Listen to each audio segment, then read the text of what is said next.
This episode of Soldier Knows Best is brought to you by the Nissan Innovation Garage.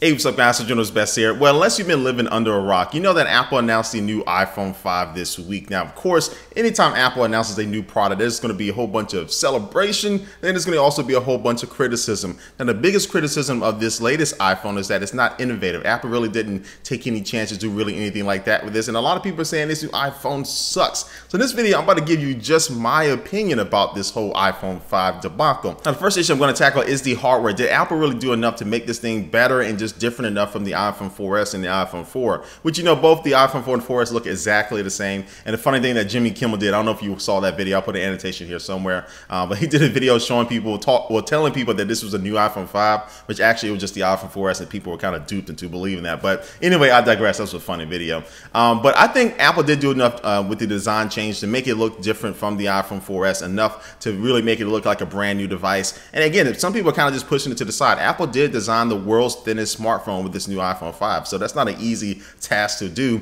and especially since they had to make the camera smaller, and since everything really had to get smaller. Of course, they had to change the dock connector, but to be able to pack just as much performance in the 4S, even more performance, and also to still keep around the same battery life and even better battery life in some cases. It's still an impressive feat of just engineering that Apple was able to do with it. So I think Apple, on the hardware standpoint, did a really good job. And again, they said this phone is going to be about twice as fast as the iPhone 4S, which is really the only thing you can really ask for the next generation product, for something to be twice as fast as the previous edition. And even the touchscreen does have a new display technology where it's going to make your touch input a lot faster, a lot smoother, and a lot more accurate as well.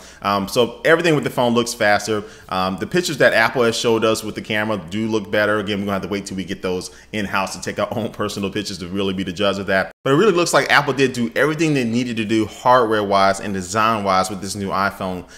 It's really all they could do. I don't know what people are expecting, quad-core, 6-core processor or something like that, but I think Apple did exactly what it needed to do for the hardware and the design. Now, the operating system, iOS, that is a different story, and that is my biggest complaint with this new iPhone 5. Did Apple do the necessary upgrades and necessary updates to iOS 6 that people were expecting? Did Apple check the box on all the big things? Yes, they did. I mean, I like the addition of Passbook. I think that's going to be a really cool application, something I'll probably start using more than Siri itself. And also, I would say that iCloud is the best cloud service out there right now on the market, especially for somebody who does have an iPhone, and especially if you do have a Mac running Mac OS X Mountain Lion. iCloud just works seamlessly, flawlessly. Your applications, your music, your movies, your notes, your emails, your calendar, your reminders, your alarms, all those things are just syncing all across from your desktop to your iPhone, to your iPad, whatever. So I think iCloud in iOS 6 is definitely better as well. And even I am kind of liking the new maps as well. I've been using iOS 6 for the past few months now, and I was kind of worried about transitioning over from Google Maps to the new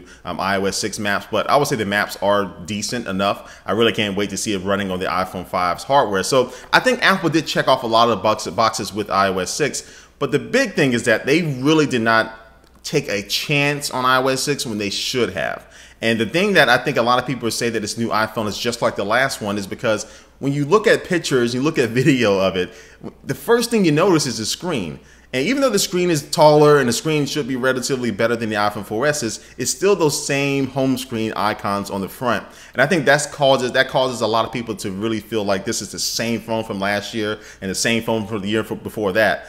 Because just from the home screen, nothing has changed. You still have those same icons sitting there just looking at your face. And so the biggest want from people now, especially iOS users, not everybody, but the biggest one I think is just customization aspect that Android and other platforms do have to be able to customize this device to your liking, whether it's adding a widget, whether it's just making your home screen look a little bit different, all the cool things you can do with jailbreaking the device. If Apple was just to bring over a couple of those clues over to iOS 6, I think they'll have a winner on their hand. I think they can afford to. I mean, even something as basic as, just like in Mac OS X where you slide all the way over to the left and it pulls up your dashboard and you have a certain amount of widgets right there. Apple could have easily done that here with iOS 6, and especially since we have the taller screen, they have a lot more real estate to work with. And even they didn't open up the widget They didn't make like an SDK or anything like that for other developers. Apple could have just made their own little stock widgets and put it over there, and maybe got a couple big players like Facebook and Twitter to make a widget, and I think they would have had at least enough customization to kind of ease people over. So ultimately, iOS 6 does not suck, but it just could have been way better, and I think Apple really could have took a chance and just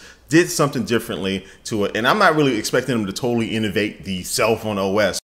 The number one reason why I think a lot of people are butthurt over this new iPhone is because we already seen this thing like 2 or 3 months ago. Like the shells of this new iPhone, and people were rebuilding this new iPhone off of all the different components and parts that were being leaked from the manufacturers and the factories that actually make this device.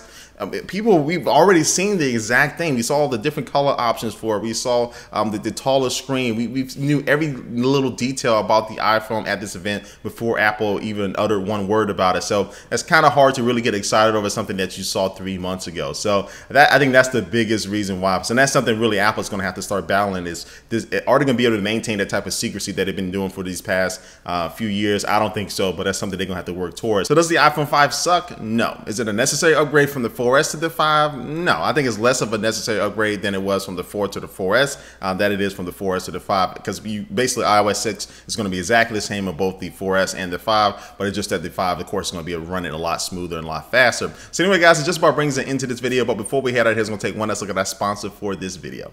Today's sponsor is the Nissan Innovation Garage, where Nissan is looking for the next big idea that's coming from you guys and gals out there. So they set up a virtual garage at NissanInnovationGarage.com, where you can go and submit your idea for a new type of toaster, a new type of car, a new type of remote control for your TV, really any other idea that you may be thinking of that's creative and something that may actually be useful. You can go submit your idea. One of my ideas may be able to invent a new indoor charcoal grill so I can actually grill and it'll suck the smoke out of a vent or something like that. That's probably really stupid, but I am hungry right now while I'm recording it, so that's probably why I'm thinking about that idea. Really, guys, any idea that you think of, do submit it. You have until October 12th to submit your idea. That's when the contest ends. And so Nissan has a panel of engineers that are going to be picking 2 grand prize winners, and both of those winners are going to win a $50,000 grant to help fund their idea and a brand new 2013 Nissan Altima. So again, go to NissanInnovationGarage.com. Remember, the contest ends October 12th, and good luck. All right, guys, again, thanks for watching this video. Please leave a comment down below what you think about this new iPhone 5. Do you like it? Do you hate it? What could Apple have done better with this? Leave that comment down below. And thanks for watching, guys, and I will catch you later. Peace.